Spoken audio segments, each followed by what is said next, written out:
Assalamualaikum warahmatullahi wabarakatuh. Salam sejahtera untuk kita semua dan tetap bahagia. Perkenalkan, saya Rahma Fitriah, calon guru penggerak angkatan ketiga dari Nusa Tenggara Barat, Kota Bima, yang bertugas mengajar di SMA Negeri 1 Kota Bima.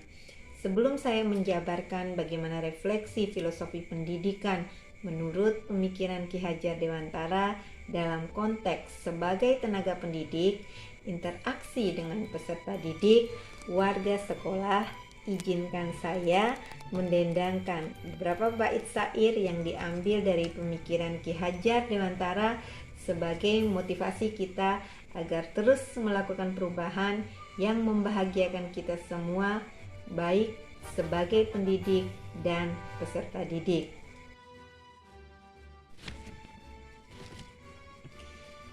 Pendidikan, tempat persemaian benih-benih kebudayaan kita.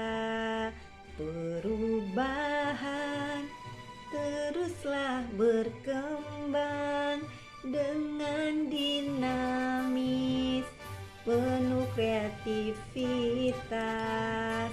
Prinsip-prinsip untuk perubahan dengan asas Trikon. Prinsip-prinsip dengan perubahan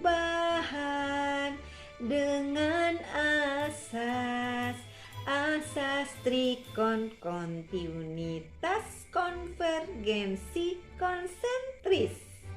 Itulah beberapa nada yang bisa saya nyanyikan untuk memotivasi kita semua agar tetap selalu semangat, selalu bahagia, dan terus berubah sehingga kita melahirkan peserta didik yang sangat inovasi, yang kreatif, yang mandiri sesuai dengan profil pelajar Pancasila.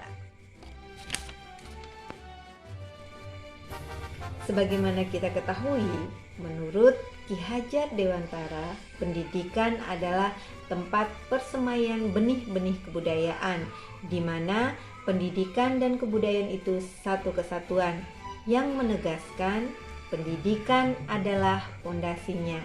Yang kedua, inti dari filsafat Ki Hajar Dewantara yaitu perubahan. Analoginya seperti tata surya, bergerak sesuai dengan kodrat alam dan kodrat zaman. Pendidikan harus terus berubah, tidak boleh statis. Jika statis akan mengalami kekacauan.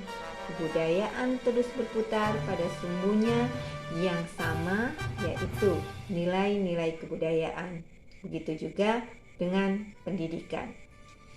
Apa yang menjadi relevansi terhadap pemikiran Ki Hajar Dewantara terhadap transformasi pendidikan yang kita lakukan sekarang? Yang pertama, ada 3 kerangka perubahan Ki Hajar Dewantara.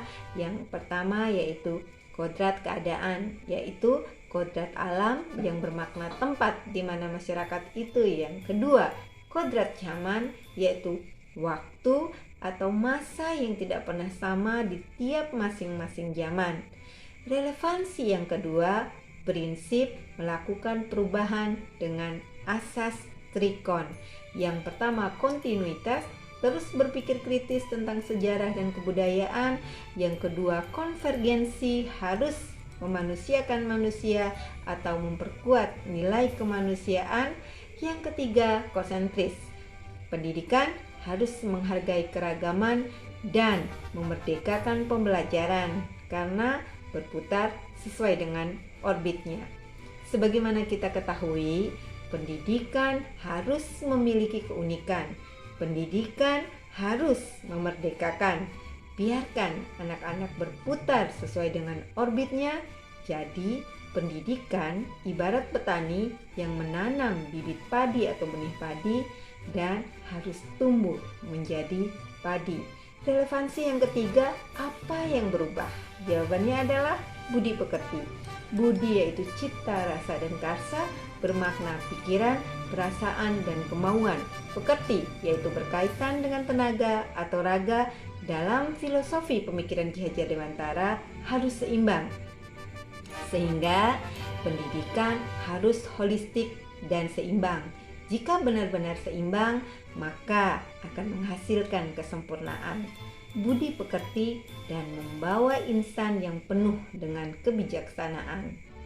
Keharusan memandang anak dengan rasa hormat melahirkan tujuan pendidikan menurut Ki Hajar Dewantara, yaitu berorientasi penuh pada murid.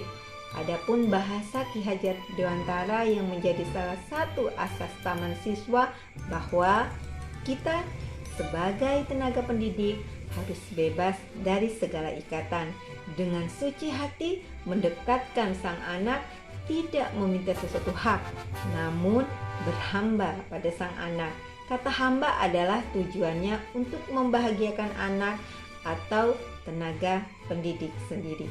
Adapun beberapa proses yang sudah dilakukan baik dalam kelas maupun sekitar sekolah kami, yaitu pertama, memulai merancang kelas berkonsep yang mencerminkan profil pelajar Pancasila, yang mencerminkan kelas di mana peserta didik itu merdeka untuk menerima segala ilmu yang disampaikan oleh tenaga pendidik.